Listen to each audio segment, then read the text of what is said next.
Hello అందరికీ బాగున్నారా? ఏంటి వాయిస్ మారింది అనుకుంటున్నారా? ఈరోజు మా రుక్కు మేడం గారికి బద్ధకం ఎక్కువైందనమాట.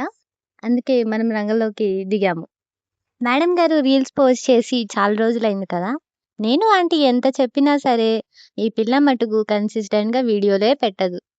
ఇది చూసారా? చిన్న పాపో బాబో తెలీదు కానీ దాంతో ఆడుకుంటుంది. భలే ఉంది కదా! రుక్కు వాళ్ళ బీటెక్ ఫ్రెండ్‌ని కలుద్దామని ఎళ్తున్నాం. ఎళ్తుంటే ఈ ట్రాఫిక్ ఒకటి.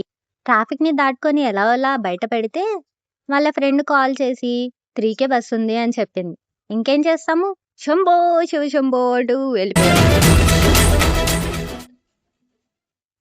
నన్ను చూసారా? అది కుక్కో, నక్కో నాకసలేం అర్థం కాలేదు గానీ, ఆ కన్‌ఫ్యూజన్‌లో మాకు పక్షులు కనిపిచ్చాయి. ఎగిరే అంటూ నీలోఫర్ దగ్గరికెళ్ళిపోయాం.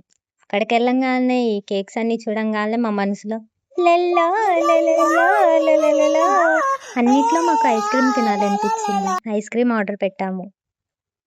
ఆ కేక్స్ అన్నీ చూసేలోపే డే మొత్తం అయిపోయిద్దేమో అనిపిచ్చింది. ఇంకా మేడం గారు వాళ్ళ ఫ్రెండ్‌తో మాట్లాడుతా ఉన్నారు. మనమేమో కేక్ మొత్తం అలా చూసేసాము. మొత్తం నువ్వే తినేస్తావా? నాకు పెట్టవా అసలు కొంచెం కూడా? రుక్మిణి వాళ్ళ ఫ్రెండ్‌కి సెండ్ ఆఫ్ ఇచ్చేసి గార్డెన్ చూస్తున్నాం. ఇంత దూరం వచ్చిన తర్వాత photos and videos mandatory. So, madam గారు వీడియో తీస్తున్నారు. నేను తర్వాత ఫోటోస్ దిగాను. ఇంకా అలా ఫోటోస్ అన్నీ అయిపోయిన తర్వాత బస్ స్టాండ్ కోసం నడుచుకుంటా వెళ్తుంటే ఎంతెంత పెద్ద పెద్దగున్నాయో ఆ బిల్డింగ్స్ అసలు ఒక్కోటి.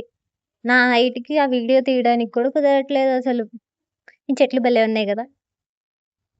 దగ్గరగా హాఫ్ కిలోమీటర్ నడిపిచ్చింది నా చేత అసలు. అయినా సరే బస్ స్టాండ్ మటుకు రాలేదు. ఇంకేం చేస్తాం? బస్ స్టాండ్ వచ్చేలోపు ఇదిగో ఈ పెద్ద బిల్డింగ్ కనిపించింది.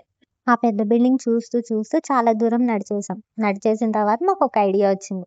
ఊబర్‌లో చూద్దాము ఆటో ఎంత పడిద్దో అని చెప్పి ప్రమోషన్స్ అప్లై అయ్యి మాకు తక్కువకే వచ్చింది ఆటో. బస్ రేట్ కంటే ఆటో రేటే చాలా తక్కువగా ఉంది. ఇంకేం చేసాము బుక్ చేసేసాం. బుక్ చేసిన తర్వాత దగ్గరలోనే ఉన్నాడు ఆటో అతను. సో, ఆటో ఆయన వచ్చేసారు. ఎక్కేసాము. అమ్మాయిలు బయటకొచ్చిన తర్వాత షాపింగ్ చేయకుండా వెళ్ళిపోతే బాగోదు కదా! అందుకే మాకు ట్రెండ్స్‌కి వెళ్ళాలనిపించింది. ఆఫర్స్ ఉన్నాయని విన్నాము. సో, డైరెక్ట్‌గా పీజీకెళ్ళకుండా ట్రెండ్స్ దగ్గరే దిగేద్దామని ప్లాన్ చేసుకొని దిగేసి వెళ్ళిపోతున్నాం. ఈ రోజుకి ఇంకా సెలవు. ఉంటాను.